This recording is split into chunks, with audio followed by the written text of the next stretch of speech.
everyone, welcome back to our channel. We're the Movie Couple. I'm Dustin. I'm Wendy. And this is our movie review for Aquaman. Aquaman is directed by James Wan and stars Jason Momoa and Amber Heard. After the events of Justice League, Arthur Curry is called home to take his rightful place as king. My expectations for this movie were a little all over the place because I have to admit, I liked Justice League. I liked Wonder Woman. I've had mixed reviews about some of the other DC movies. Man of Steel, so I was really curious on where they were how they were going to do this, on how they were going to be able to pull it off. There's a possibility that it could be really good. It's a possibility that it could be okay, and there's a possibility that it could be absolutely terrible. So I kind of tried to go in with as clean of a slate as I possibly could. Yeah. What about you?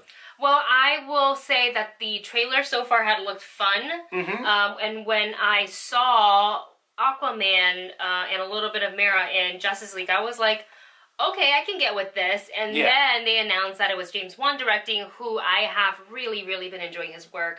And I was just like, I think I'm gonna like this a lot. So my expectation was a little bit higher going in, and then I heard some of the reviews, and then my expectation dropped a little bit, and I was like, okay, proceed with caution. But I've gone in prepared to have fun, and before we go any further into our review, I just want to thank Real D 3D for inviting us to tonight's screening. It was so much fun. We got to see it in 3D at their, I guess it's like main office headquarters in Beverly Hills, and they have the technology they have. They don't have this in every theater, so I feel like we were kind of treated to something really special as far as the 3D technology screens goes. that they have are amazing. Yeah, there's really no other place to see 3D than at that place. And I'm not saying all 3Ds in theaters suck, but like the Real D 3D knows what's up. Yeah, and also this was a movie to see in 3D because they have a lot of special effects and they have a lot of good action scenes. So this was just a great way to actually experience this, and we really want to thank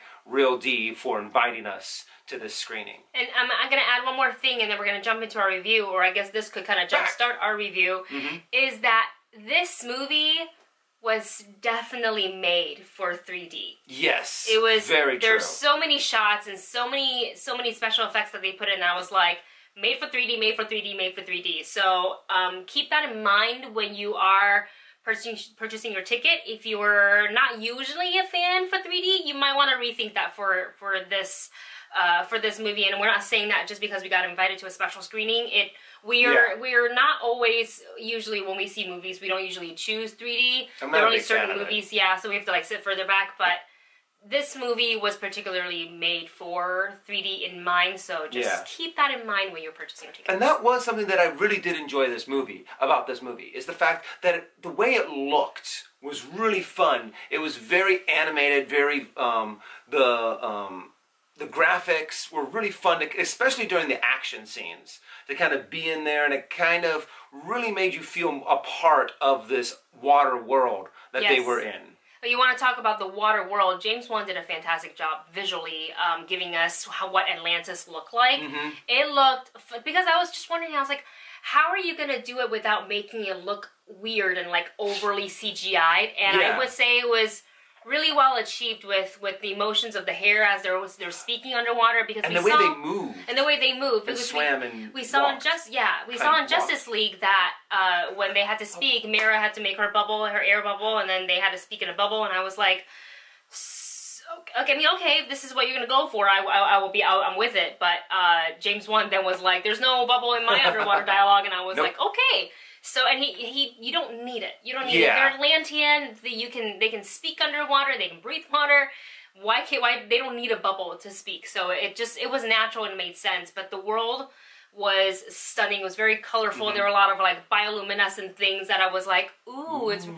I just didn't imagine I couldn't imagine how it was gonna look, and I was kind of caught off guard, and I appreciated that very much. And I also appreciated little bits of James Wan's signature camera movements that were in there. Without spoiling the movie, James Wan, if you look into like The Conjuring or, oh my gosh, what was that movie that he made recently that I was like, what's in that Lights Out? It's the other one before. The Nun? It was one of the, it's The Conjuring 2. Oh. I think. He likes to take the camera, have it go through a window and into the next building.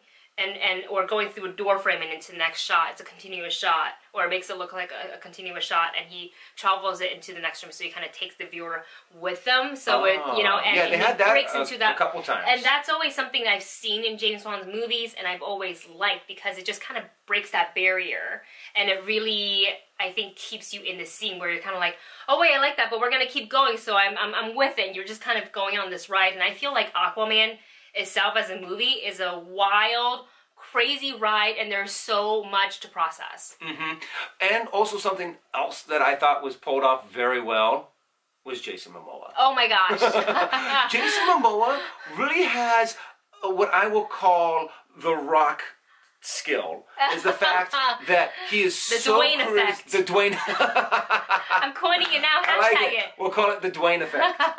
And he does an amazing job on just pulling you in with his charisma, having fun, and delivering some of the lines that were a little cheesy, but he makes you believe them. He makes you have fun with it, and he still makes you smile. He really is the perfect person to cast. Like, I believed everything he was saying. I believed everything he was doing. Basically what I wanted was to see Jason Momoa as Jason Momoa underwater, and that's what I got. He's just so good in these type of roles, and he 100%, 110% delivered. Like I said, this movie is so crazy. Like, you really have to keep watching it, keep paying attention to stay with the rhythm, because it goes by really fast. Yeah. It felt long, but it goes by really fast. And I know I was talking about camera angles and James Wan's camera work earlier. What he did in this movie as far as all the fight scenes go was something I hadn't really seen before, especially in the very first fight scene.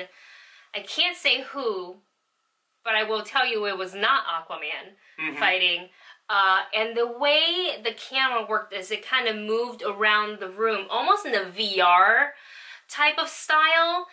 And it followed the fighter along with their weapon, and it just, everything traveled with, so it's almost like your third person perspective? It would be third person, over the shoulder kind of, not over the shoulder, not over the shoulder. You have to see it, but it's the very first fight scene in the movie, and you'll see what I mean. And I found that so interesting. He utilized that throughout the movie, which and because of that, I really enjoyed all the fight scenes, whether it was on land or underwater. One of the points, though, that I really wanted to make about this movie was it really did seem like this was... Jason Momoa was able to pull off some of these campy lines very well. Not everyone else so much. I feel like this script had a really hard time with trying to be a little too campy. Yeah, I would say it definitely had its cheesy moments. Some were, I don't want to use the word cringe, I really don't like that word. Some were more cheesy than others, which were to the point you're like, alright, that's over the top cheese. And some cheese where I was like, I get where you're going with it, and it fit with it because it is a comic book movie. When you go into movies like these, you really do have to kind of have a suspense of disbelief. But there are some points where you're kind of like, I can't suspend it that far. I cannot disconnect with this that much. Yeah, the whole script actually had a lot of these kind of problems. It was kind of like if you were to make a comic book movie with incredible special effects back in the 80s. Oh. To where you get this kind of campy action, these campy one-liners, and it's a lot more about that and more about trying to throw in all of these references that the fans will get, and then you kind of completely forget about everything else. You're not serving the story anymore. You're not serving the story, and that the storyline was also very convoluted, very unnecessarily complicated, and it showed. It just started. At first, you're like, okay, I'm into this. This seems like, okay, it's going to be a fun popcorn flick. Wait, hold on. Wait. Now it's starting. Where did they get here? Why did they follow this? Didn't that person? How did that happen? The movie did start really strong. Yes. It started very strong. And going back to what you were saying about it was a little convoluted and it has a lot of people. So you not only have Aquaman, kind of his internal struggle of whether or not he doesn't want to be king of Atlantis, but then he is the rightful throne. Mara's telling him you got to bring balance to everything. We have his half brother Orm, played by Patrick Wilson, who is great. And So you have his storyline and kind of his agenda. You have Mara, then you have Nicole Kidman as the queen. And then you have other kingdoms in there. You have other kingdoms, and don't forget Black Manta, the main nemesis. So you're trying to smush all of this into the first Aquaman movie. It's a little much. I honestly would have loved, and I know we needed to have Black Manta in there. I think that is important to the comic book fans. Yeah. I think it's important to follow the source material in that sense. But I think they should have picked one or the other.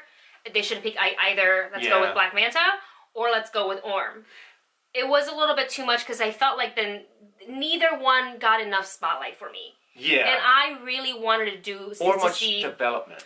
Right, and I really wanted to see Black Manta done well, and I don't feel like he got the spotlight I feel that he deserved the time that deserved, and I would have liked to see this as, and you and I kind of agree on this, Aquaman versus Orm. Yes. The fight for the throne, and then we intro Black Manta in a small way, and then we bring him back for Aquaman 2 and let that be a whole, and I would have been like so in for that. And that's when things really started to fall apart. I mean, when it just started to be like, we want this and this and this and this, and then, you know, Black Manta turns into a kind of a villain, and so did Orin, and then there was this, I have to gather the other tribes together, but then it's not that important.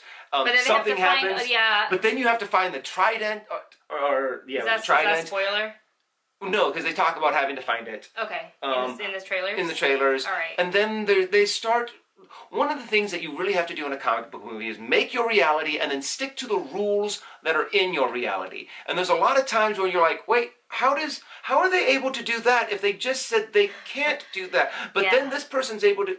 So it's kind of like, create your law of your universe and stick to it, whatever those laws may be. Yeah. They broke them a lot, and there was a lot of things that really started not to make sense, and then the movie started to get really, really choppy on moments here, moments there, moments here. And if they would have condensed it a little bit better, I think it would have made an incredibly good movie. And then they just started cutting corners everywhere. In other words, instead of trying to evolve the narrative more naturally through dialogue, they would just have these big chunks of moments where people would just be like, exposition. And just kind of spew it out, and it just did not come out naturally. Right. And then they started to force these moments in there, and they did it very cheesily to where they would have, I cannot count how many times someone had a epic music playing, coming out from a waterfall. Jason Momoa waving his hair, and then there's like, he's now the new king, or I don't know what the line actually was, but it was like... Well, it's okay because it's a spoiler. What they're supposed to do is kind of like emote the feeling instead of just say what it is. And it's kind of like, we don't trust the audience enough to actually understand what we're feeling, what we want them to feel, so we're going to tell them what they want. Yeah. And it just came off as cheesy, unnatural. Dialogue started to become very awkward. And I know you said it wasn't, but there were a lot of moments where I was just like, oh, you just said it like that. I think I was a little bit, maybe I was a little bit more prepared going in as far as expectation goes, so it didn't hit me as hard when one of those lines came out, but I certainly felt certain audience members that were in the theater were also like, ooh, that was the line? Okay, but I will say, Jason Momoa did deliver those lines. Yes, Jason Momoa pulled him off great. I mean, he gets a 10 from me in this movie, and it's just not because he looks great. It's just like he embraced the role, and he really was believable in it, and he made it really fun to watch. And I think there's somewhere in that contract saying that he had to be shirtless for a certain percentage of this movie. I don't know. And I have to admit, I'm like, man, dude, you got ripped. I mean, he had like six-pack on top of six-pack kind of thing. You don't get to be Khal Drogo by just sitting on the couch and eating potato chips. And it seemed like when they got to a certain part of the movie too, they're like, wait, we still want to put in all this stuff, so let's quickly put it in there. And then all of a sudden, like, oh, everything's good. Yay! Yeah, and I'm like, wait, how? You guys were just... I didn't get it. There was just a lot of things that just near the end of the movie that they were just kind of forcing in there. There was this one part where they wanted to have this menacing sound, and they were just beating it over the head with this boom, and you were like, what the Yeah, hell? and I don't know if that was maybe the speakers couldn't handle it. I don't want to say it was that, but because It didn't seem like anything else was wrong. This is with the true, speakers. and It the just movie this was one loud. part. Yeah, I don't know what was up with the sound during this one part. We can't even talk about it because this is not spoiler. But Yeah. if you look towards, if you look for our spoiler review that's going to go up on Patreon, we'll talk so much more about this movie. But we've talked about the goods, we've talked about the bads, so I think it's time to give our score. So, watching the beginning part of this movie, I was like, okay, this is a fun popcorn flick. I was expecting to give it a check it out. But then it started to get more cringeworthy. It started to lose me. Some of the characters just started to become more of these just shove them in there kind of thing, and we don't really care what's coming out of their mouth. It really made me drop this. So I'm going to give it kind of 2 ratings, and I know it's kind of bad for me to do this. If you're a comic book movie, I'm going to give it a rent it. Because it's if you're into comic book movies? If you're into comic book movies, if you're into this kind of genre, if you're into good kind of action-ish movies, then I'm going to say rent it. If you're not, skip it. If this is not your cup of tea, these kind of movies, don't bother. If you're not invested in the DC universe, if you're not invested in Marvel kind of movies or in these kind of action movies, skip it. It's not going to be for you. If you are, rent it. Wow, the skip it score kind of surprised me. I thought you would maybe just like do it a rented, but the skip it, I was like, whoa. Interesting. After a while, I was get it. really starting to get tired of just the cheesiness and the misdirection, but the not staying on focus for the movie and the storyline, and there was a lot of stuff that was very predictable. I'm like, oh, okay, this is going to happen with this kind of a look. It is quite predictable. I will give you that. I think this movie was seriously like a wild and crazy ride from beginning to end. The first act was much stronger to me than the second act. The second act really, they were trying to shove all the characters together, trying to tie up the loose ends, and it got a little bit convoluted.